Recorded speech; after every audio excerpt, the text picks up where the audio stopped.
ونستعينه ونستغفره ونؤمن به ونتوكل عليه ونعوذ بالله من شرور أنفسنا ومن سيئات أعمالنا من يهده الله فلا مضل له ومن يضلله فلا هادي له ونشهد أن لا إله إلا الله ونشهد أن محمدا عبده ورسوله أما بعد فقد قال الله تبارك وتعالى في القرآن المجيد والفرقان الحميد أعوذ بالله من الشيطان الرجيم بسم الله الرحمن الرحيم لقد جاءكم رسول من أنفسكم عزيز عليه ما عنتم حريص عليكم بالمؤمنين رؤوف رحيم وقال النبي صلى الله عليه وسلم لا يؤمن أحدكم حتى يكون هواه تبعا لما جئت به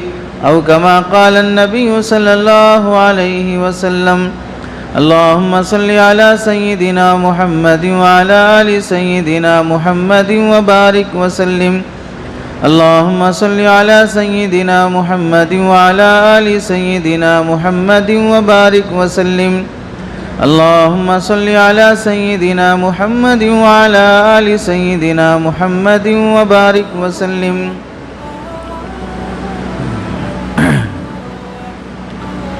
میرے محترم عزیزوں، بزرگوں اور دوستوں، قرآن مجید کی آیت اور حدیث پاک کی روشنی میں جو بات آپ حضرات کے سامنے عرض کرنی ہے وہ اس ماہ مبارک سے متعلق ربیع الاول کا مہینہ یہ ہم سب کے لیے بہت خاص اہمیت رکھتا ہے۔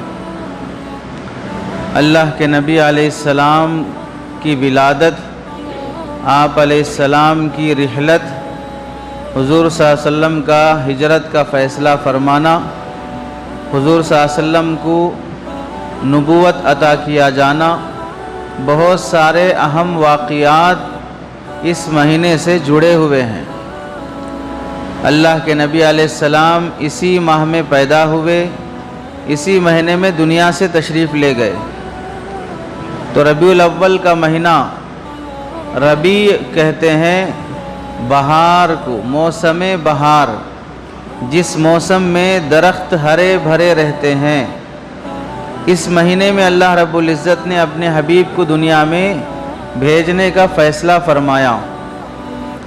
دنیا میں بہت سارے لوگ، بہت باکمال لوگ گزرے ہیں، بڑے بڑے مشہور ڈاکٹر گزرے جن کی ڈاکٹری اور طب بے مثال تھی، بعد میں آنے والے ان کو اپنا نمونہ اور آئیڈیل مانے۔ دنیا میں بہت سے بادشاہ و حکمران گزرے، بعد میں آنے والے ان حکمرانوں کو اپنا آئیڈیل اور نمونہ مانے۔ دنیا میں بہت سے انجینئر گزرے، بعد میں آنے والوں نے انہیں اپنا آئیڈیل اور نمونہ مانا۔ دنیا میں بہت سارے شاعر گزرے، خطبہ گزرے، مصنفین گزرے، مقررین گزرے، محدثین اور فقہا گزرے ہیں جو اپنے اپنے فن میں ایسے بے مثال تھے کہ بعد میں آنے والی دنیا انہیں اپنے فن کا امام مانی اور ان کے خوشہ چیں بن کر ان کی ہدایات کو حاصل کرنے میں، ان کے شاگرد در شاگرد بننے میں فخر محسوس کرتے رہے۔ ان سب کے باوجود دنیا میں ایک ایسی ہستی جس کا آنا اور جانا ایسا بے مثال ہے اور لازوال ہے کہ وہ ساری دنیا کے ہر فن کے امام کے لیے آئیڈیل اور نمونہ بنا۔ وہ ماں باپ کے لیے بھی آئیڈیل ہیں، وہ عوام کے لیے بھی آئیڈیل ہیں، وہ حکمرانوں کے لیے بھی آئیڈیل ہیں، وہ ڈاکٹروں کے لیے بھی آئیڈیل ہیں، وہ تاجروں کے لیے بھی نمونہ ہیں۔ وہ ایک بیٹا کیسا ہونا چاہیے، ایک باپ کیسا ہونا چاہیے، ایک مسلمان کیسا ہونا چاہیے، ایک انسان کیسا ہونا چاہیے، تمام انسانوں کے لیے جو آئیڈیل اور نمونہ بن کر آیا، جن کی ادائیں، جن کی وفائیں اور جن کا کردار رہتی دنیا تک کے لیے تاریخ، سیرت، سوانے میں محفوظ کر لیا گیا، وہ تنہا اللہ کے نبی علیہ السلام کی ذات ہے۔ کسی نبی کی سیرت آج آپ معلوم کرنا چاہیں گے تو کوئی کتاب ایسی نہیں ملے گی جس میں نبی کی زندگی کا حرف موجود ہو۔ عیسائیوں سے پوچھ لو کیا حضرت عیسیٰ علیہ السلام کی ہسٹری پیدائش سے لے کر آسمان پر اٹھا لیے جانے تک محفوظ ہے؟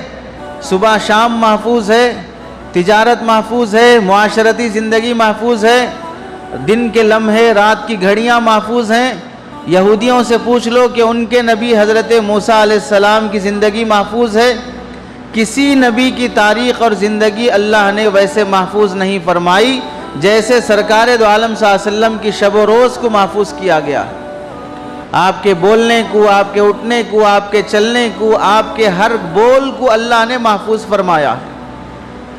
ایسی حفاظت کسی اور نبی کی نہیں ہوئی تو کسی اور امتی یا انسان کی کیسے ہو سکتی ہے؟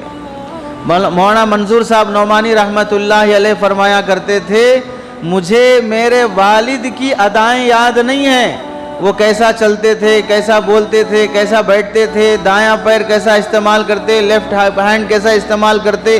ہمیں اپنے والد کی ادائیں محفوظ نہیں ہیں جتنا ہمیں اپنے نبی کی باتیں یاد ہیں، جتنا ہمیں اپنی نبی کی زندگی محفوظ ہے۔ اللہ رب العزت نے جس طرح قرآن مجید کی حفاظت کی ذمہ داری لی ہے، اس کے بعد جو چیز محفوظ ہوئی ہے وہ نبی کریم صلی اللہ علیہ وسلم کی ذات اور نبی کریم صلی اللہ علیہ وسلم کی بات۔ ذات نبی بھی محفوظ اور باعزت ہے اور اللہ کے نبی کی بات بھی محفوظ اور باعزت ہے۔ نبی کی ذات کا انکار کرنے والا بھی مسلمان نہیں ہو سکتا اور نبی کی بات کا انکار کرنے والا وہ کامل مسلمان نہیں ہو سکتا۔ اللہ کے نبی علیہ السلام کی ولادت چونکہ اس مہینے میں ہوئی تو اس مہینے سے خصوصی نسبت ہے۔ آپ جس مہینے میں پیدا ہوئے، جس سال میں پیدا ہوئے، جس دن میں پیدا ہوئے، اس دن آپ فخر کرتے ہیں اور اس دن کو آپ یاد رکھتے ہیں، تو امت میں بھی ربیع الاول کی مناسبت سے اللہ کے نبی علیہ السلام کی سیرت کے جلسے کرنا، تذکرہ کرنا ایک رواج ہے اور ایک عشق اور محبت کی ادا بھی ہے کہ اللہ کے نبی علیہ السلام کو اس مہینے سے خصوصی نسبت حاصل ہے۔ اللہ کے نبی علیہ السلام کا تذکرہ کرنا عبادت ہے، جس طرح اذان دینا، مسواک کرنا اور سنت کی زندگی گزارنا عبادت ہے، ایسے ہی اللہ کے نبی علیہ السلام کا تذکرہ کرنا بھی عبادت ہے۔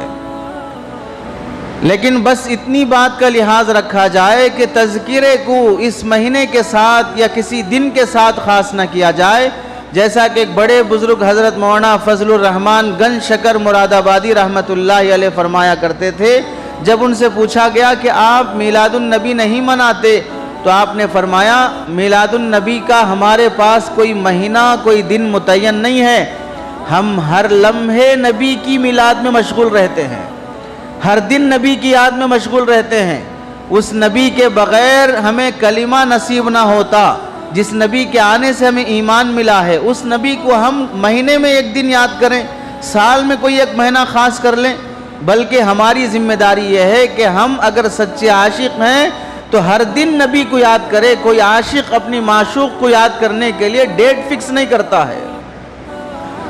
دنیا میں دیکھ لو، اگر کوئی محبوب ہے، کوئی گرل فرینڈ، کوئی بوائے فرینڈ ہے، وہ اپنی محبوبہ کو یاد کرنے کے لیے جب وہ فون پر یہ پوچھتی ہے کہ میں تمہیں یاد نہیں آتی ہوں، اب یہ بول رہا ہے کہ نہیں تم جنوری کی 1 تاریخ کو مجھے یاد آؤ گی، میں اس دن تمہاری یاد مناؤں گا۔ اب کوئی کہہ رہا ہے کہ تمہارا جو برتھ ڈے ہے تب مجھے تم یاد آؤ گی، اس دن میں تمہاری یاد مناؤں گا، کیک کاٹوں گا، فلاں کروں گا، تو پھر وہ دوسرے ہی دن ایکس ہو جائے گی، دوسرے ہی دن ایکس ہو جائے گی کہ محبوبہ کو یاد کرنے کے لیے کوئی دن فکس نہیں کیا جاتا، کوئی ڈیٹ فکس نہیں کیا جاتا۔ اللہ کے نبی علیہ السلام کی یاد کے لیے بھی کوئی دن فکس نہیں کیا جاتا ہے۔ 12 مہینے ہمارا حق یہ بنتا ہے، مہینے کے 24 گھنٹے ہمارا ایک حق بنتا ہے کہ ہم اللہ کے نبی علیہ السلام کا تذکرہ کریں۔ نبی کریم صلی اللہ علیہ وسلم کا تذکرہ 2 طرح سے ہوتا ہے، ایک تذکرہ زبانی اور قولی، دوسرا تذکرہ ہے عملی اور فعلی۔ قولی تذکرہ جس میں نبی کی شان میں بولتے رہنا، یہ بولنا یہ بھی نبی کا تذکرہ ہے، یہ بھی عبادت ہے۔ اور اللہ کے نبی علیہ السلام کا تذکرہ عمل سے کر کے دکھانا، جیسے ہمارے نبی تھے ویسے ہم بن کے دکھانا، یہ نبی کریم صلی اللہ علیہ وسلم کا تذکرہ ہے۔ پہلا جو تذکرہ ہے قولی تذکرہ، یہ دعوی محبت ہے، اور جو عملی تذکرہ ہے یہ دلیل محبت ہے۔ دعوی محبت کیا ہے؟ جیسے کوئی عاشق یہ کہتا ہے کہ میں تمہیں بہت چاہتا ہوں، میں تمہارے بغیر نہیں جی سکتا، تم میری محبوبہ ہو، تم میری جان ہو، تم میری سانس ہو، تم میری زندگی ہو، یہ جیسے پھینکنے کی باتیں کوئی عاشق اپنی معشوقہ سے کر رہا ہے، یہ دعوی محبت ہے۔ اس کے بعد آتا ہے دلیل محبت، یہ جو تم پھینک رہے ہو، بول رہے ہو، اس کی دلیل کیا ہے کہ تم میرے عاشق ہو، محبوب ہو، فلاں ہو۔ اب یہ جب دلیل دی جاتی ہے تب مانا جائے گا کہ تم ہاں سچے عاشق ہو۔ اور دلیل کیا ہے؟ اللہ کے نبی علیہ السلام کی زندگی کو اپنی زندگی میں لانا، اتباع اور پیروی کرنا، یہ دلیل محبت ہے۔ اگر کوئی صرف دعویٰ کرے اور اپنے دعوے پہ دلیل نہ پیش کرے تو وہ دعویٰ بلا دلیل معتبر نہیں ہوتا ہے، اس کا اعتبار نہیں کیا جاتا ہے۔ تو صحیح تذکرہ اللہ کے نبی علیہ السلام کا یہ ہے کہ آدمی اپنی زندگی کو ایسی بنا لے کہ اس کی ہر چہل پہل کو دیکھ کر اللہ کا نبی یاد آئے، جس کے اٹھنے بیٹھنے کو دیکھ کر اللہ کے رسول یاد آئیں۔ قولی تذکرے کی پھر دو صورتیں ہیں، زبانی تذکرہ نظم کی شکل میں، زبانی تذکرہ نثر کی شکل میں، اشعار کی شکل میں بولنا، نعت کی شکل میں بولنا، مدح کی شکل میں بولنا، یہ بھی قولی تذکرہ ہے۔ اور نثر اور بیان کی شکل میں بولنا، یہ بھی نبی کا تذکرہ ہے۔ نظم کی شکل میں بولنا بھی اللہ کے نبی کو پسند ہے، نثر کی شکل میں نبی کی تعریف کرنا بھی اللہ کے نبی کو پسند ہے۔ اللہ کے نبی کی شان میں سب سے پہلے جنہوں نے اشعار کہے ہیں وہ حضرت ابو طالب کہے ہیں، اور 95 اشعار 95 اشعار اللہ کے نبی کی شان میں کہے ہیں، جن میں سے ایک شعر یہ بھی انہوں نے کہا، ابیض یستسقى الغمام بوجهه، میرے بھتیجے کا چہرہ بڑا روشن اور سفید کہ اگر قوم کو کبھی بارش نہ ملے، قحط سالی ہو جائے تو اس کے روشن چہرے کے واسطے سے لوگ بارش مانگتے ہیں۔ اللہ کے نبی علیہ السلام کی شان میں اشعار کہنے کے لیے جب قریش مکہ نبی کی شان میں توہین کرتے تو آپ علیہ السلام نے حضرت عبداللہ بن رواحہ کو اور حضرت حسان بن ثابت کو اور دوسرے شعراء کو اپنا وزیر بنا لیا تھا۔ اگر کوئی کافر نبی کی شان میں گستاخیانہ اشعار کہے، ادھر اللہ کے نبی علیہ السلام حسان بن ثابت سے کہتے کہ حسان میری شان میں اشعار کہو، ادھر عبداللہ بن رواحہ سے کہتے میرے شان میں اشعار کہو۔ یہ شاعر رسول شمار ہوتے ہیں، یہ شاعر رسول شمار ہوتے ہیں، جن کے اشعار میں سے بہت مشہور ہیں، وَأَحْسَنَ مِنْكَ لَمْ تَرَ قَطُّ عَيْنِي وَأَجْمَلَ مِنْكَ لَمْ تَلِدُ النِّسَاءُ خُلِقْتَ مُبَرَّأً مِنْ كُلِّ عَيْبٍ كَأَنَّمَا قَدْ خُلِقْتَ كَمَا تَشَاءُ۔ حضرت حسان فرماتے ہیں وَأَحْسَنَ مِنْكَ لَمْ تَرَ قَطُّ عَيْنِي، آپ سے زیادہ حسین میری آنکھوں نے آج تک دیکھا ہی نہیں ہے۔ وَأَجْمَلَ مِنْكَ لَمْ تَلِدِ النِّسَاءُ، آپ سے بہتر اور آپ سے بڑا خوبصورت کسی ماں نے آج تک جنا ہی نہیں ہے۔ خلقت مبرأ من کل عیب، آپ ہر عیب سے پاک ہو کر پیدا ہوئے ہیں۔ کأنما قد خلقت کما تشاء، جیسا کہ آپ ایسا پیدا ہوئے ہیں جیسا آپ پیدا ہونا چاہتے تھے۔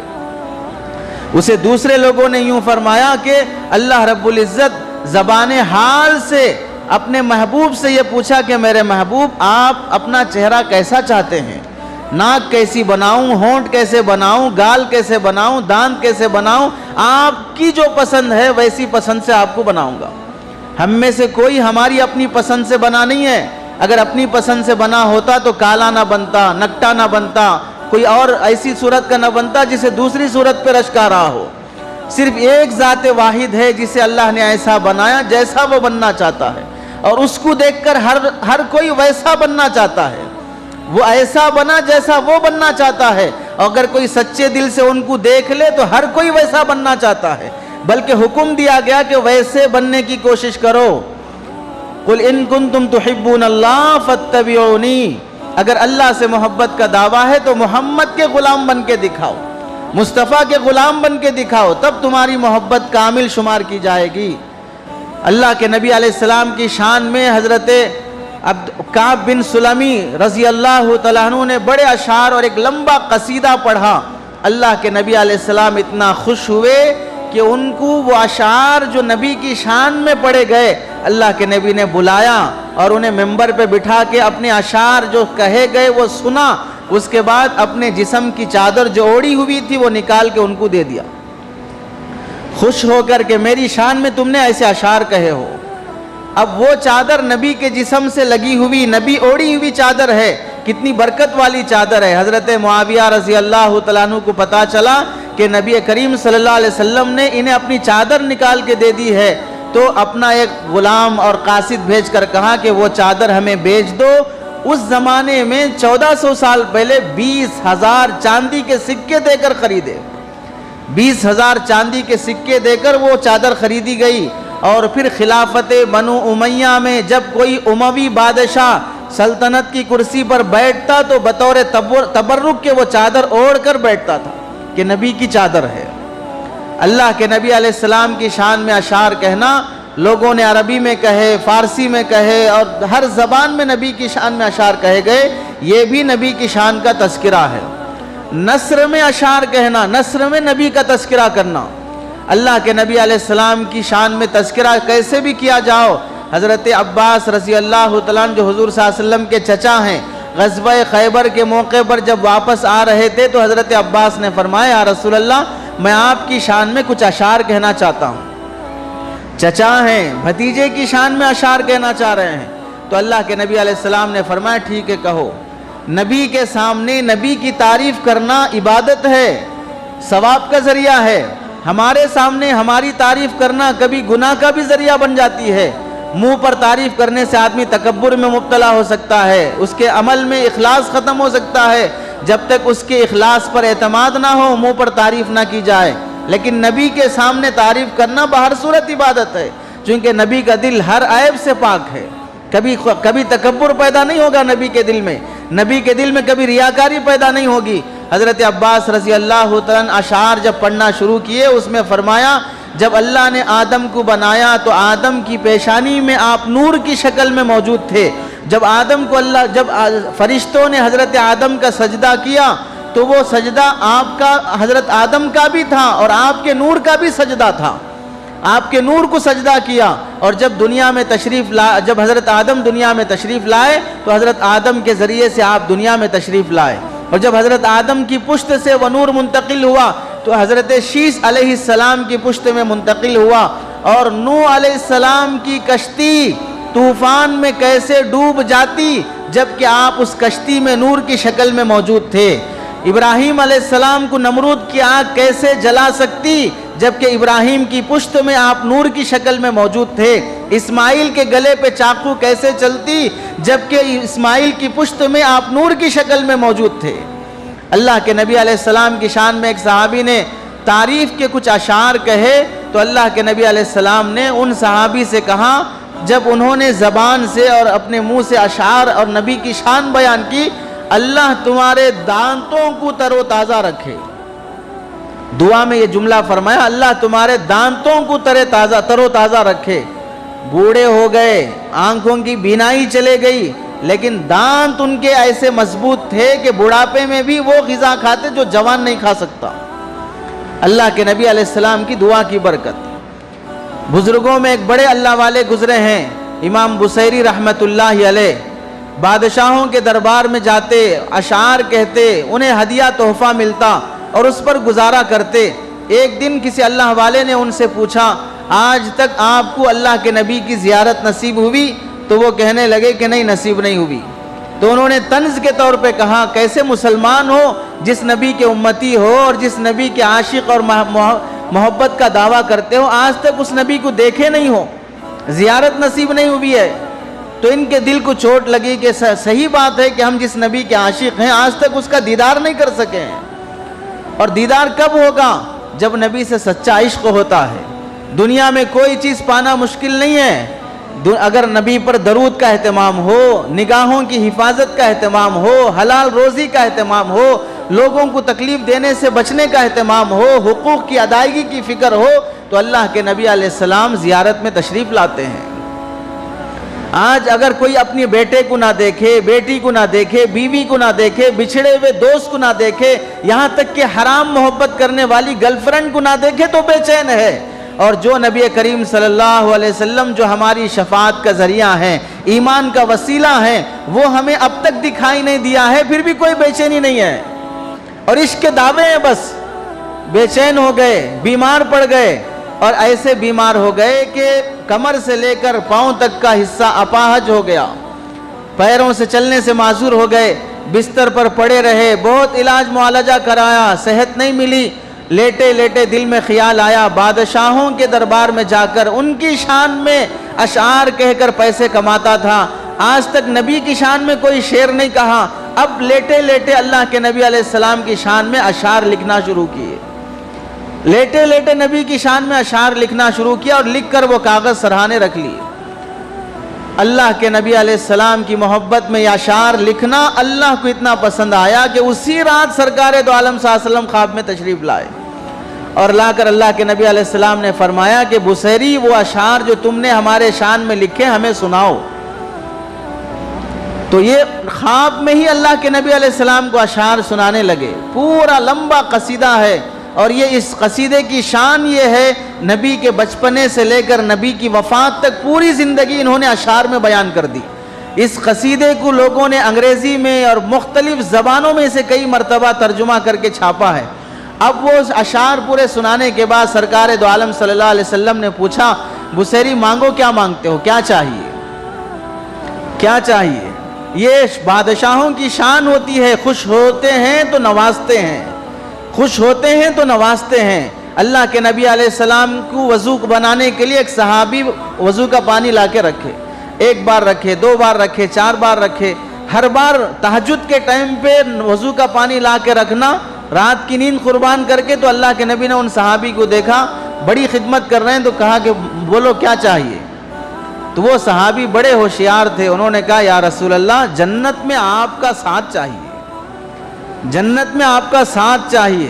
تو حضور صلی اللہ علیہ وسلم نے فرمایا نہیں، کچھ اور مانگو، یہ تو بہت بڑی چیز ہو گئی، وضو کا پانی رکھ کے جنت میں نبی کا ساتھ چاہیے۔ تو آج تو لوگوں کو اپنے بڑوں کی خدمت کرنے کا جذبہ ہی نہیں ہے، ڈھونگے پیروں کے پاس ہدیے نذرانے لے جاتے ہیں، وہ بھی اپنی مطلب پرستی کے لیے، جاب مل جائے، نوکری بن جائے، فلاں ہو جائے، کسی اللہ والے سے محبت صرف اس واسطے کہ وہ اللہ والا ہے، اس کے علاوہ کوئی اور غرض نہ ہو۔ تو اللہ کے نبی علیہ السلام سے انہوں نے فرمایا یا رسول اللہ نہیں، آپ کا ساتھ چاہیے جنت میں۔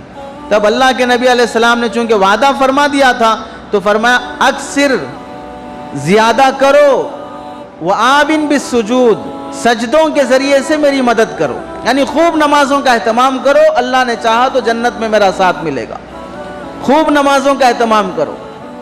تو اللہ کے نبی علیہ السلام نے امام بصیری سے فرمایا کہ مانگو کیا چاہیے؟ تو امام بصیری نے کہا یا رسول اللہ کمر سے نیچے کا حصہ اپاہج ہو گیا، دعا فرما دیں اللہ شفا دے دے۔ خواب میں سرکار دو عالم صلی اللہ علیہ وسلم نے ان کے کمر سے لے کر پیر تک ہاتھ پھیرا، خواب میں ہاتھ پھیرا، اور اپنی طرف سے انعام کے طور پر ایک چادر خواب میں اللہ کے نبی نے انہیں دی۔ صبح ہونے کے بعد دیکھا کہ وہ چادر سرہانے رکھی ہوئی ہے، اور پیر کمر سے لے کر جو خراب ہو گئے تھے وہ پورا اپاہج ختم ہو کر چلنے کے لائق بن گئے۔ سجدہ شکر ادا کیا، اور صبح مسجد اللہ کے گھر کی طرف نکلے، راستے میں اس زمانے کے جو بڑے اللہ والے شیخ ابو الرجا رحمت اللہ علیہ اپنے زمانے کے بڑے ولی شمار ہوتے تھے، ان سے ملاقات ہوئی۔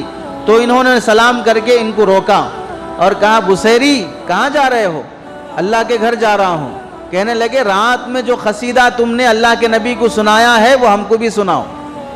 تو انہوں نے تعجب سے پوچھا کون سا قصیدہ، کون سا قصیدہ؟ تو ابو الرجا رحمت اللہ نے فرمایا وہی قصیدہ جس کا پہلا شعر یہ ہے، جس کا پہلا شعر یہ ہے، اور وہ شعر پڑھ کے سنایا۔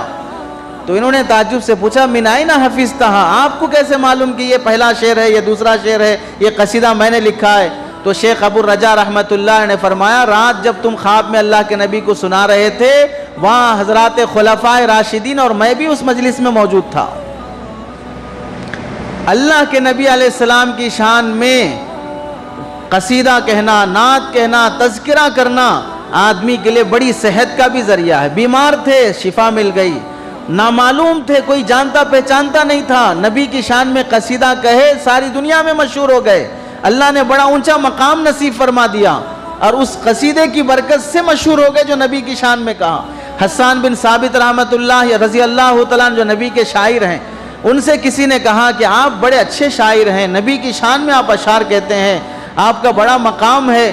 تو کہنے لگے میرا مقام کچھ نہیں ہے، ما ان مدحت محمدا بمقالاتی، میں نے اپنے اشعار کے ذریعے سے نبی کی شان میں کہہ کر نبی کی شان نہیں بڑھائی ہے، بلکہ میرے اشعار نبی کی شان کے لیے استعمال ہونے سے میرے اشعار کا مرتبہ بڑھ گیا ہے۔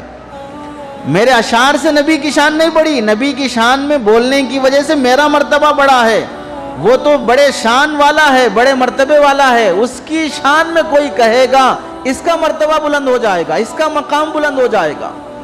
اللہ کے نبی علیہ السلام کی شان میں شیخ عبد الرحمن جامی رحمۃ اللہ علیہ اشعار کہے اور پورے لکھ کر وہ اشعار اللہ کے نبی علیہ السلام کے روضے کے سامنے کھڑے ہو کر پڑھنے کی نیت سے مدینے کا سفر کرنے کے لیے نکلے۔ خواب میں اس زمانے کے مدینے کے گورنر کو اللہ کے نبی علیہ السلام خواب میں تشریف لا کر فرمایا فلاں قافلے میں ایک شخص آ رہا ہے مدینے میں، اسے مدینے میں آنے مت دو۔ فوراً پولیس کو بھیج کر پکڑوا کے جیل میں ڈال دیا۔ دوسرے دن اللہ کے نبی علیہ السلام خواب میں تشریف لائے اور بادشاہ سے کہا کہ ارے بھائی اسے آنے مت دو، کہا جیل میں ڈالنے کون کہا؟ وہ کوئی مجرم نہیں ہے، اس نے میرے شان میں ایسے اشعار کہے ہیں، اتنے بہترین اشعار ہیں، اگر وہ آ کر میرے سامنے یعنی روضے اطہر کے پاس، مدینے میں روضے اطہر کے پاس وہ اشعار پڑھے گا اور اس میں مجھے سلام بھیجے گا تو میرا ہاتھ نکلے گا اور اس کے ہاتھ سے مصافحہ کرے گا اور میرے سلام کے جواب کی آواز آئے گی، اس سے لوگوں میں ہلچل ہو سکتا ہے، اس لیے اسے روکو۔ یہ کس سے کہہ رہے ہیں؟ وقت کے بادشاہ کے خواب میں آ کر اسے روکنے کے لیے کہا جا رہا۔ بادشاہ فوراً پولیس کو بھیج کر معافی مانگ کر بلوایا اور پھر اس کے بعد عزت اکرام سے واپس کیا، لیکن پھر ان بزرگ نے واپس پلٹ کر آئے اور روضے اطہر کے پاس وہ اشعار پڑھے۔ اللہ کے نبی علیہ السلام کا دست مبارک باہر نکلا، ساری مسجد روشن ہوئی اور اللہ کے نبی علیہ السلام کا جواب وعلیکم السلام یا ولدی، وعلیکم السلام میرے بیٹے کا لقب سے اللہ کے نبی علیہ السلام نے انہیں جواب دیا۔ اسی لیے جو کوئی بندہ نبی پر درود پڑھتا ہے تو اللہ کے نبی اسے ایسے پہچانتے ہیں جیسے باپ اپنے بیٹے کو پہچانتا ہے۔ کمزوری ہماری ہے کہ ہم نبی کو جیسے یاد کرنا چاہیے ویسے یاد نہیں کرتے ہیں، جیسے نبی پر درود پڑھنا چاہیے ویسے نہیں پڑھتے ہیں۔ ایک بزرگ کے بارے میں لکھا ہے کہ جب وہ اللہ کے نبی علیہ السلام کا دیدار فرماتے تو اپنے عصا میں ایک گھاٹی باندھ لیتے، رسی سے اپنے عصے میں گھاٹی باندھ لیتے۔ ایسے 500 سے زائد گھاٹیاں ان کے عصے میں بندھے ہوئے ہیں۔ وفات کے وقت انہوں نے بتایا کہ یہ 500 گھاٹیاں وہ ہیں جس رات اللہ کے نبی کی زیارت ہوتی اس رات میں گھاٹی ڈال لیتا ہوں یاد کے لیے، نشانی کے طور پر، جسے نبی کی زیارت 500 مرتبہ ہو رہی ہے، اور ایک امتی وہ ہے جسے ایک بار بھی نبی کی زیارت نہیں ہو رہی ہے۔ نہ چہرے سے نبی کی شکل ہے، نہ لباس میں نبی کی شکل ہے، نہ اٹھنے بیٹھنے میں نبی کی شکل ہے۔ نبی کریم صلی اللہ علیہ وسلم کے تذکرے سے آدمی کے دل میں محبت پیدا ہوتی ہے۔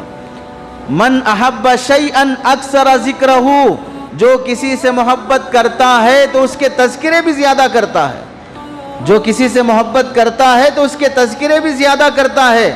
نوجوانوں میں تذکرے کس کے ہوتے ہیں؟ اگر یہ کسی ہیرو کے فینس ہیں تو ان ہیروؤں کے تذکرے ہوتے ہیں، اگر یہ کسی لڑکی کے پیچھے پڑے ہیں تو اس لڑکی کے تذکرے آپس میں ہوتے ہیں، اگر یہ بزنس کے دل دادا ہیں تو ہمیشہ بزنس کی باتیں ہوتی ہیں، اگر یہ کسی اور چیز کے دل دادا ہیں تو اس کے تذکرے زیادہ ہوتے ہیں۔ اگر نبی سے محبت سچی ہے تو نبی کے تذکرے زیادہ ہوں گے، نبی کے تذکروں سے نبی کی محبت بڑھتی ہے۔ محبت ہو تو تذکرے ہوتے ہیں، تذکرے ہونے سے محبت بڑھتی ہے۔ جن کے سامنے نبی کا تذکرہ آیا وہ نبی کے عاشق بنے۔ طبہ حمیری، اللہ کے نبی علیہ السلام دنیا میں آنے سے 700 سال پہلے، دنیا میں تشریف لانے سے 700 سال پہلے کا بادشاہ، بیماری میں مبتلا ہو گیا۔ وجہ کیا ہے؟ مکہ مدینہ کو ڈھانے کے لیے نیت سے نکلا تھا، کعبۃ اللہ کو اللہ نے بیماری میں مبتلا کر دیا، آنکھوں سے، منہ سے، کانوں سے خون نکلنا شروع ہو گیا، بہت علاج کرا لیا، پھر نجومیوں نے، یہودیوں نے کہا کہ دنیا یہ زمین کی آفت نہیں ہے، یہ آسمان کی آفت ہے، یہ اب یہاں کوئی علاج نہیں ہے، کعبۃ اللہ جاؤ، وہاں اللہ سے معافی مانگو۔ پھر کعبے کی عظمت معلوم ہوئی، پھر وہاں معلوم ہوا کہ ایک نبی آنے والا ہے اور اس کا ہجرت کی جگہ مدینہ ہے، وہ آخری نبی ہوگا۔ تو اس نے جب وہاں توبہ کیا، معافی مانگی، تو پھر کعبۃ اللہ کو اس نے خواب میں دیکھا کعبے کے سامنے ہی کہ وہ کعبے کو غلاف پہنا رہا ہے۔ دنیا میں پہلا شخص ہے تبع حمیری جس نے کعبۃ اللہ کو غلاف پہنایا۔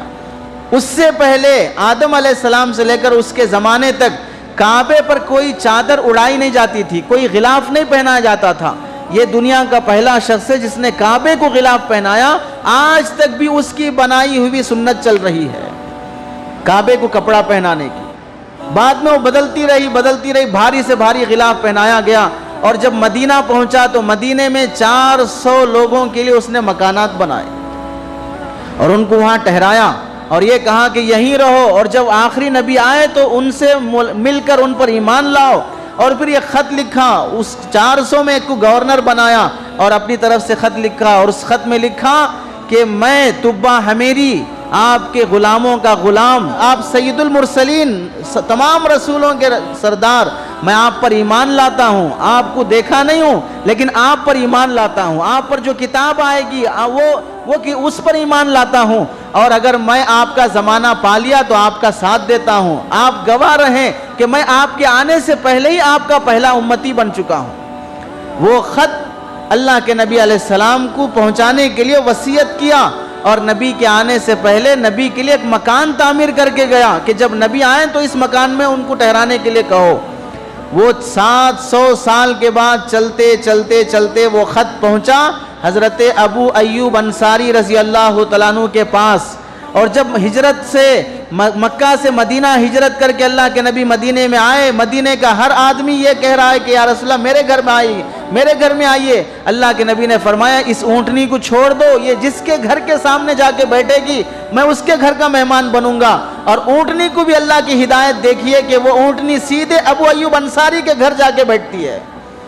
700 سال پہلے جس بادشاہ نے خط دیا وہ خط ابو ایوب انصاری کے گھر پہنچا، اور وہ گھر وہی ہے جس نے اس بادشاہ نے نبی کے لیے بنا کے دیا۔ نبی کے تذکرے جب نبی کے آنے سے پہلے ہو گئے تو لوگ نبی پر فدا ہو گئے۔ اب نبی دنیا سے آ کر 1400 سال ہو گئے، دنیا سے تشریف لے گئے ہیں۔ ہمارا سب سے بڑا قصور اور جرم یہ ہے کہ ہم اپنی اولاد کو نبی کی تاریخ نہیں بتائی ہے، نبی کی سیرت نہیں بتائی ہے۔ برادران وطن کو، غیر مسلم بھائیوں کو ہم نے نبی کی تاریخ نہیں بتائی۔ مسلمانوں کا بڑا جرم جو اپنے آپ کو کبھی معاف نہیں کر سکتے اگر وہ اب بھی نہیں سدھریں گے، وہ یہ ہے کہ یہاں مسلمانوں نے اسلام کا جیسا تعارف کرانا تھا ویسا نہیں کرایا، ایک سچے مسلمان بن کے جیسے دکھانا تھا، نبی اور مصطفیٰ کے غلام بن کے جیسے دکھانا تھا ویسے نہیں دکھایا۔ اگر واقعتاً یہ غلام ہوتے، واقعتاً سچی غلامی ان کو نصیب ہوتی تو پھر وہ بھی غلام تھے جنہوں نے کوئی ٹیکنالوجی اور سپر پاور نہیں ہونے کے باوجود بھی جنگل کے درندوں میں یہ اعلان کر دیا کہ اے جنگل کے درندوں، ہم محمد کے غلام ہیں، یہاں رہنا چاہتے ہیں، جنگل خالی کرو۔ تو تاریخ نے، زمین آسمان نے دیکھا جنگل سے شیر، سانپ سب خالی ہو کے جا رہے ہیں کہ محمد کے غلاموں کی صدا لگی ہے۔ اور جہاں ان کی آواز جانوروں پر بھی حکم کر رہی ہے، بادشاہت کر رہی ہے، اور یہاں مسلمانوں کا حال یہ ہے کہ ان کے لیے NRC کا قانون پاس ہو رہا ہے، ان کو اپنی زمین سے خالی کیا جا رہا ہے۔ وہاں جانور بھی ان کی آواز پر جگہ خالی کرنے، جنگل خالی کرنے تیار ہیں، ان کو اپنے رہنے کے لیے فکر کرنا پڑ رہا ہے۔ یہ غلامی کا نتیجہ ہے۔ جو نبی کا عاشق اور غلام بنے گا وہ غلام نہیں ہے، وہ سردار بنے گا، وہ سردار بنے گا، اس کی بادشاہت چلے گی۔ آج لوگوں میں 40 نوجوان ڈگری کرنے والے، پروفیسر صاحب نے پوچھا بتاؤ ہمارے نبی کا نام کیا ہے، ہمارے نبی کون ہیں؟ تو ایک نوجوان کہتا ہمارے نبی گاندھی جی ہیں۔ کتنی افسوس کی بات ہے۔ پروفیسر نے پوچھا کہ ہماری حضرت فاطمہ اللہ کے نبی کی کیا لگتی ہیں؟ تو ایک مسلمان کہہ رہا ہے ہمارے نبی کی بیوی لگتی ہیں۔ حضرت فاطمہ کیا لگتی ہیں؟ نبی کی بیوی لگتی ہیں۔ جس مسلمان کو نبی کا نام پتہ نہیں ہے، حضرت فاطمہ نبی کی بیٹی ہونا پتہ نہیں ہے، وہ کیسا مسلمان ہے؟ ہیروں کی ہسٹری یاد رکھ رہا ہے, سیلیبریٹیز کی زندگیاں پڑھ رہا ہے, نبی کی ہسٹری پڑھنا اسے نصیب نہیں ہے. اگر مسلمان مسجد کا سچا تعارف کرایا ہوتا تو پھر بابری مسجد کبھی شہید نہ ہوتی. مسلمان قرآن کا سچا تعارف کرایا ہوتا تو قرآن پر بینڈ لگنے یا قرآن کی آیتیں نکال کر کوئی غلیظ وسیم رضوی جیسا نیا قرآن بنانے کی ہرگز کوئی چال بازی اور مکاری نہیں کرتا. اگر مسلمان نبی کا سچا تعارف کرایا ہوتا تو نبی کا کبھی کہیں کارٹون نہ بنایا جاتا اور نبی کی شان میں کوئی گستاخی نہ کی جاتی. اگر کوئی مسلمان اسلام کا سچا تعارف کرایا ہوتا تو اس ملک میں ہرگز کبھی کوئی بھی سیاستدان اور کوئی پارٹی ہندو راشٹر بنانے کی بات نہ کرتی اگر وہ اسلام کی حقیقت کو پہچانتی. جس قدر امن اور شانتی اسلام میں اللہ نے رکھا ہے وہ کسی اور مذہب میں ہے ہی نہیں ہے. لیکن قصور یہ ہے کہ ہم نے اسلام کا تعارف نہیں کرایا. ہم نے اذان کا تعارف کرایا ہوتا تو کبھی کوئی سونو نگم جیسا اذان پر بینڈ لگانے کی بات نہ کرتا, کوئی کہیں پر مسجدوں کی بینڈ لگانے کی بات نہ کرتے. کیوں؟ انہوں نے اسلام کا جیسا تعارف کرانا تھا ویسا نہیں کرایا. کہیں دماغ خراب ہوا, کہیں مغز مارا گیا, کہیں مینٹل اور پاگل بن گئے, کہیں دنیا مسلط ہو گئی, کہیں اپنی تنگ نظری کی وجہ سے اسلام کا جو پرچار ہونا تھا وہ نہیں ہو سکا. اور جنہوں نے ربیع الاول کے مہینے میں اللہ کے نبی کی سیرت کے تذکرے کا ایک رواج شروع کیا, اس میں بھی بے ادبی کے پہلو غالب ہو گئے.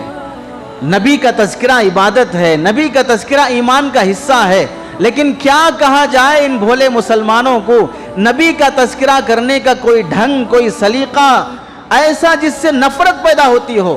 اللہ کے نبی علیہ السلام نے فرمایا راستوں میں کچرا وغیرہ نہ ڈالو, تکلیف دینے والی چیزیں نہ ڈالو, راستے میں تکلیف دینے والی چیزیں ہٹا دینا ایمان کا بڑا اہم شعبہ ہے. لیکن نبی کے تذکرے کے بہانے جلسے جلوس جو نکالے جاتے ہیں, ریلیاں جو نکالی جاتی ہیں, پوری سڑک جام کر دو, ٹرافک کو کی بھیڑ لگا دو, کوئی مسافر جس کی ٹرین چھوٹ رہی ہے, کوئی بیمار جسے جو بالکل آئی سی یو میں ایڈمٹ ہونا ہے اور بالکل سیریس ہے, وہ ہاسپٹل پہنچنا ہے, کسی کی فلائٹ چھوٹ رہی ہے, وہ جلدی جانے کی فکر میں ہے, لیکن یہ جلوس آڑے ہے جو نبی کے عاشقوں کا لگا ہوا ہے. ایک تکلیف دینے والی چیز کو راستے سے ہٹانا جب ایمان کا شعبہ ہے, یہ تو پورا کا پورا جلوس ہی تکلیف دینے کے لیے راستے میں لایا جا رہا ہے. یہ کیسے عاشق ہیں؟ اللہ کے نبی نے فرمایا لا یحل مال امرئ مسلم الا بطیب نفسہ, کسی مسلمان کا مال اس کی رضامندی کے بغیر لینا حلال نہیں ہے. لیکن عاشق ہے, جلوس کے نام پر چندے کرتے پھر رہا ہے, نہیں دیا تو گستاخی کر رہا ہے, زبان درازی کر رہا ہے, اسے گستاخ اور دشمن کہہ رہا ہے, زبردستی سے چندہ مانگا جا رہا ہے.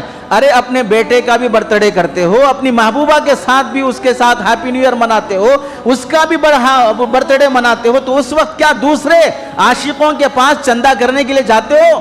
میری گرل فرینڈ کا برتھ ڈے ہے, کیک کاٹنا ہے, آپ چندہ دیجئے. شرم نہیں آتی چندہ مانگتے ہوئے اللہ کے نبی علیہ السلام کے جلسے کے نام پر؟ وہ اللہ کا نبی جو نماز پڑھاتے ہوئے فجر کی نماز میں چھوٹے بچے کے رونے کی آواز آ گئی تو اس وقت اللہ کے نبی نماز فجر میں جس میں 40 آیتیں 60 آیتیں پڑھنا ہے, اِنَّا أَعْطَيْنَاكَ الْكَوْثَرَ 3 آیتیں پڑھ کے نماز بند کر رہے ہیں کہ بچہ رو رہا ہے, اس کی ماں اسے تڑپ رہی ہوگی دودھ پلانے کے لیے. ایسا ہر بچے کا خیال کرنے والے نبی اب یہاں اتنے بینڈ باجا, اتنے ڈی جے جس کی آوازوں سے وہاں گھروں میں بچے رو رہے ہیں, ماں ابھی اسے سلائی ہے, اب بچہ ڈی جے کی آواز سے اڑ گیا, وہ ماں پریشان ہے, صبح سے ستایا ہوا ہے, سر میں درد ہے, بیمار ہے, کوئی ہارٹ پیشنٹ ہے, یہ سب سونا چاہتے ہیں, لیکن ڈی جے کی آوازیں اتنی لگائی جا رہی ہیں کہ غیر مسلم بھی اس محلے میں وہ بھی پریشان ہے. یہ کون سا ڈھول ہے, یہ کون سا طریقہ ہے اللہ کے نبی کے عشق کا؟ وہ نبی تو قرآن پڑھتے ہوئے حضرت عمر رضی اللہ عنہ زور سے قرآن پڑھ رہے ہیں, ان سے کہہ رہے ہیں تھوڑا آہستہ پڑھو, سونے والوں کو ڈسٹرب نہ ہو. قرآن پڑھتے ہوئے منع کر دے رہے بھئی آہستہ پڑھو, سونے والوں کو تکلیف نہ ہو. تم اپنی قوالیوں میں اتنی آواز لگاتے ہو کہ لوگوں کی راتوں کی نیند حرام ہو جاتی ہے. یہ کون سا عشق ہے؟ ٹرک پر, لاری پر بینر لگا کر اور اس میں لڑکیاں ناچ رہی ہیں, لڑکے ناچ رہے ہیں, قوالی لگائی گئی ہے اور نیچے ہے میلاد النبی کا جشن اور اس میں لا الہ الا اللہ محمد رسول اللہ لکھا ہوا ہے, گنبد خضرا اترا ہوا ہے اور نوجوان پیر رکھ کر اس پر ناچ رہا ہے. چند دن کے لیے یہ جھنڈیاں لگا دیتے ہو, جھنڈے لگا دیتے ہو, 2-4 دن رہیں گے پھر کھینچ کر نالیوں میں پھینک دیتے ہو. کیا یہ توہین نہیں ہے؟ پھر غلیظ لوگوں کو شرم آنی چاہیے دلیل دیتے ہوئے اللہ کے نبی کی پیدائش پر ابو لہب نے بھی باندی آزاد کیا تھا، تو ابو لہب جب خوشی منا سکتا ہے تو ہم کیوں نہیں منا سکتے؟ پاگل ہے، تیرا آئیڈیل ابو لہب ہے، تجھے ابو بکر نہیں دکھا، تجھے عمر نہیں دکھا، تجھے عثمان نہیں دکھا، خلفائے راشدین نہیں دکھے، انہوں نے اللہ کے نبی کی پیدائش پر کیا جشن منایا؟ 14,000 صحابہ تجھے نہیں دکھے، 1.25 لاکھ صحابہ تجھے نہیں دکھے، اولیاء اور محدثین نہیں دکھے، ان کو آئیڈیل میں پیش نہیں کر سکتا۔ ابو لہب محمد بن عبداللہ کی پیدائش پر خوشی منایا، لیکن جب وہی محمد بن عبداللہ 40 سال کے بعد محمد الرسول اللہ بن کر ایمان کی دعوت دیتا ہے تو وہی ابو لہب پتھر مار رہا ہے۔ وہی ابو لہب کے بارے میں اللہ تبت یدا ابی لہب وتب آیت نازل کر رہا ہے، تو کس ابو لہب کو تو آئیڈیل منا رہا ہے؟ پیدا ہونے پر خوشی ہے لیکن نبی کی دعوت ایمان پر وہ پتھر مار رہا ہے، وہ اطاعت کرنے تیار نہیں ہے۔ اللہ کے نبی علیہ السلام کی سنتوں والی زندگی ہمارے اندر ہوتی تو تمہیں گلے پھاڑ پھاڑ کے بولنے کی ضرورت نہیں پڑتی کہ ہمارے نبی کی شان میں گستاخی برداشت نہیں کی جائے گی، برداشت نہیں کی جائے گی۔ ارے جس کی زندگی میں نبی کی زندگی آ جاتی ہے اس کی عظمت بڑھ جاتی ہے، کوئی آنکھ اٹھا کے نہیں دیکھ سکتا۔ دیکھ لو ہمارے سکھ بھائیوں کو، ان کی جو پگڑی بندھی رہتی ہے، کوئی ہے مجال اس کی پگڑی کو کھینچ سکے؟ جس کی زندگی میں اس کے مذہب کا شعار آ گیا، اب اس کی عظمت ہر ایک کو کرنا پڑے گا، چھیڑ چھاڑ نہیں کر سکتے۔ ایسا اللہ کے نبی علیہ السلام کی سنت، سروں پہ تمہاری ٹوپی ہوتی، ہر جمعہ میں اعلان کیا جاتا ہے سر پہ ٹوپی لگاؤ، سر پہ ٹوپی لگاؤ۔ نبی تو پگڑی باندھتا تھا، اب تمہیں سر پہ ٹوپی لگانا بھی بھاری ہو رہا ہے۔ کیسی غلیظ قوم جی رہی ہے، اللہ کے نبی کی ایک سنت جسم پہ آنے تیار نہیں ہے، پھر دعوے بڑے عشق کے کرنے چلے ہو۔ شکر ادا کرو، ایسے ڈھونگیوں پر اللہ کا عذاب نہیں نازل ہو رہا ہے۔ اپنی نسل کو بتایا کہ کبھی اللہ کے نبی کیا ہیں، چھوٹی چھوٹی کتابیں لے کر، پامپلیٹ لے کر، کتابچے لے کر، میگزین لے کر پارکوں میں چلے جاتے، گلیوں میں چلے جاتے، اپنے آفسوں میں چلے جاتے، یہ ہمارا نبی ہے، یہ ہمارے پیغمبر ہیں، ان کے اخلاق ایسے ہیں، یہ ہمارے لیے کتنا تڑپے ہیں۔ یہ صرف ہمارے نہیں ہیں، یہ تمہارے بھی ہیں۔ یہ ہمارے نہیں ہے، تمہارے بھی ہیں۔ یہ قرآن ہمارا نہیں ہے، یہ تمہارا بھی ہے۔ یہ مسجد ہماری نہیں ہے، تمہاری بھی ہے۔ ہم اپنے دوستوں میں جیسا تعارف کرانا تھا ویسا نہیں کرائے۔ اس واسطے تمام مسلمانوں سے یہ درخواست ہے، اس ربیع الاول کے مہینے میں جلسے جلوس کے بجائے اپنے اپنے محلے میں، مارکیٹ میں، آفس میں، جاب کی جگہوں پر جو تمہارے غیر مسلم بھائی ہیں ان کے پاس اللہ کے نبی کا تعارف پہنچاؤ۔ ہمارے نبی کون ہیں، ہمارے نبی کیسے تھے، اس کے لیے ان کے پاس میگزینز اور کتابیں پہنچاؤ، ان کو سمجھاؤ یہ کتاب پڑھیے، یہ میگزین پڑھیے، اس میں دیکھیے اللہ کے نبی نے کیا لکھا ہے، کوئی ہدیہ لو، کوئی تحفہ لو۔ جب وہ ہولی کے نام پر اور دیوالی کے نام پر، گنیش کے نام پر فلاں اپنی عیدوں میں مٹھائی کے ڈبے لا کے دیتے ہیں، ڈبے لے کے آدھا لڈو کھا لے کے پھر پوچھتے ہیں یہ کھا سکتے نہیں کھا سکتے، یہ لے سکتے نہیں لے سکتے۔ جب ان کی عیدوں پر لے کر جب سوال کرتے ہو، جب یہ میلاد کا موقع، نبی کی ولادت کا موقع، خوشی کا موقع ہے، تو تم ان کو کیا پہنچا رہے ہو، تم ان کو کیا دے رہے ہو؟ کھانا آتا ہے، کھلانا نہیں آتا۔ اب اس موقع پر اللہ کے نبی علیہ السلام کی سیرت کی کتاب لو اور چھوٹا سا کوئی تحفہ لو اور اپنے غیر مسلم بھائی کو پہنچاؤ۔ 1-2 ہفتے کے بعد پوچھو آپ نے وہ کتاب پڑھی کہ نہیں پڑھی ہے، اس میں یہ باتیں لکھی ہوئی ہیں، خود بھی پڑھو۔ اللہ تعالیٰ سے دعا ہے کہ سنی باتوں پر عمل کی توفیق نصیب فرمائے۔ آمین وآخر دعوانا الحمدللہ رب العالمین۔